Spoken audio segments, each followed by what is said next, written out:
Nous voilà en 2025 en France, quelque part dans le sud-ouest. Ce troupeau qui est derrière moi va partir se faire abattre. Les mères, les petits nourrissons, parce qu'ils sont supposés avoir la tuberculose. C'est inadmissible et intolérable qu'on abatte un troupeau complet, qu'on détruise une race, qu'on extermine une race. Cet éleveur, c'est un professionnel de la génétique. Il a mis plus de 50 ans à maintenir la race blonde d'Aquitaine. Quand on a quand même 120, 130 bêtes, savoir que tout doit partir à l'abattage, c'est un coup de massue pour nous éleveurs, mais aussi pour nos parents et nos enfants. C'est quand même un travail de 3-4 générations qui ont été faites. C'est malgré tout la terre qui s'écroule un peu sous les pieds. En éradiquant le troupeau, eh bien, on provoque un traumatisme incroyable sur l'éleveur et avec le syndrome bien connu de la grange vide. On vide des fermes, on vide des granges d'animaux et ça provoque un traumatisme important chez l'agriculteur, chez l'éleveur, chez toute la famille. Les 3 ou 4 années, voilà, elles sont très dures à passer. Et moralement, et surtout moralement aussi. Il y a ce préjudice financier, moral et familial. Familial, je tiens à me parler parce que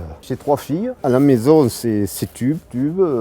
Chaque fois, on s'endort, on pense à la tube, on se réveille, c'est la tube. Il faut être bien entouré parce que c'est des moments pas faciles. Cerise sur le gâteau, cet élevage de blonde d'Aquitaine, Rolls-Royce de l'élevage français, qui était fait pour la reproduction et non pas pour la viande. Mais tous ces animaux qui devaient assurer la pérennité de la race vont partir faire du steak haché chez Bigard, puisque Bigard a le monopole de la vente de viande en France. Il y a tout un système qui va se gaver là-dessus, sur le dos du producteur, sur le dos des paysans encore, sur le dos de l'agriculture française. Donc tout le monde est bien content, tout le monde est satisfait. Bon, l'éleveur va être indemnisé. L'indemnisation peut être parfois satisfaisante, mais l'argent ne fait pas non plus le bonheur. J'ai touché, pour la partie économique, 1 euro par kilo. Mais bon, payé à peu près à leur valeur, entre la viande et l'État. Mais bon, le problème, c'est que les 3 ou 4 années, voilà, elles sont très dures à passer. Et après, toute la chaîne des maquignons revendeurs, chacun se gave. Elles vont être consommées, elles vont partir en steak haché dans le cycle normal de l'alimentation. Si à un moment donné, il y a un animal qui a été détecté, on le met à l'équarrissage, on le met et on n'en parle plus. Mais de là à abattre tout le troupeau, c'est un scandale. Aujourd'hui, c'est vraiment inadmissible et scandaleux. Il y a des gens qui ne comprennent pas, on nous tue des vaches parce que c'est un protocole, parce que c'est une loi, soi-disant.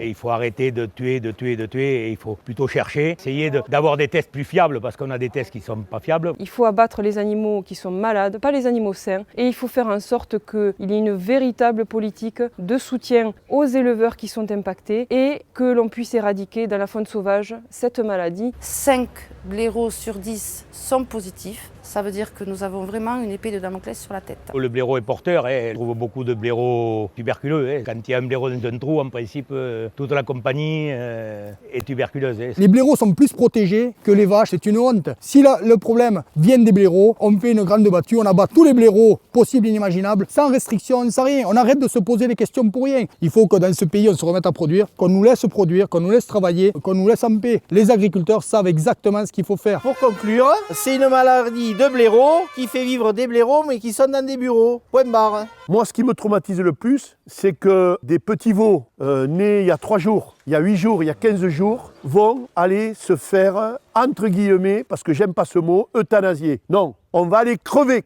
on va les tuer. Et on va les crever sans que personne ne dise rien. Quand ils font les tests pour la tuberculose, ils viennent 1 fois, puis 2 fois, puis 3 fois. Et à force, forcément, ça sort. On ne fait que chercher pour trouver, pour être plus blanc que blanc, pour être plus parfait que parfait. Mais finalement, ça détruit l'agriculture, ça détruit la production et ça détruit des familles entières d'agriculteurs.